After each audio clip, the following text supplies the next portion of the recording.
Kaleshwaram project తెలంగాణకు కామధేను అని దీన్ని కట్టిన కేటీఆర్ ను రాష్ట్ర ప్రజలు కలకాలం గుర్తుంచుకుంటారన్నారు మాజీ మంత్రి కేటీఆర్. కాళేశ్వరం మొత్తం ఖర్చు 93,769 కోట్ల రూపాయలని, కానీ 1,00,000 కోట్లని కాంగ్రెస్ ప్రచారం చేస్తుందని విమర్శించారు. భూసేకరణతో పాటు మేడిగడ్డ బ్యారేజ్ కి మొత్తం 4,000 కోట్లు ఖర్చయిందని, ఇందులో సిమెంట్ రూపంలోని బ్యారేజ్ నిర్మాణానికి 1,500 కోట్లు వెచ్చించామన్నారు. 2 పిల్లర్లను పునరుద్ధరణకు 300 కోట్లు ఖర్చవుతుందన్నారు.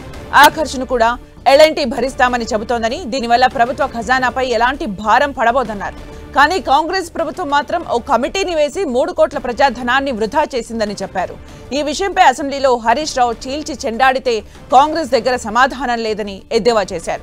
అసెంబ్లీలో అక్బరుద్దీన్ ప్రశ్నలకు సీఎం రేవంత్ కు సమాధానం చెప్పే సత్తా లేదని కేటీఆర్ విమర్శించారు.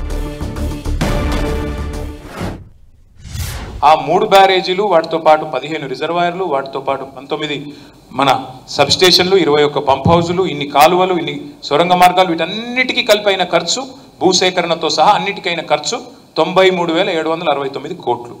ఇంత పెద్ద ప్రాజెక్టుకు, ఇంత పెద్ద కార్యక్రమానికి.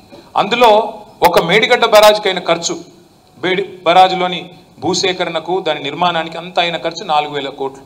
ఆ 4,000 కోట్లలో సిమెంట్ స్ట్రక్చర్ ఏదైతే ఉన్నదో బ్యారేజ్ రూపంలో, దానికైన ఖర్చు కేవలం 1,500 కోట్లు. 2 పిల్లర్లు కుంగినాయి. అంటే ఎన్డీఎస్ఏ రిపోర్ట్లో కూడా వాళ్ళు ఒకటే చెప్పినారు, 7th పియర్ని, 7th బ్లాక్ని, 7వ బ్లాక్ని పునరుద్ధరించండి అన్నారు. దాని పునరుద్ధరణకు అయ్యే ఖర్చు ఎంత అయితే 250-300 కోట్లు. అది కూడా ఆ సంస్థ పెట్టుకోవడానికి రెడీగా ఉంది. ఎల్ఎన్టీ అనే సంస్థ కాంట్రాక్చువల్ ఆబ్లిగేషన్ కాబట్టి మేమే పెట్టుకుంటాం అంటున్నది. అంటే రూపాయి భారం కూడా ప్రజల మీద పడలేదు, ఎక్కడ రూపాయి కూడా ప్రజాధనం వృధా కాలేదు.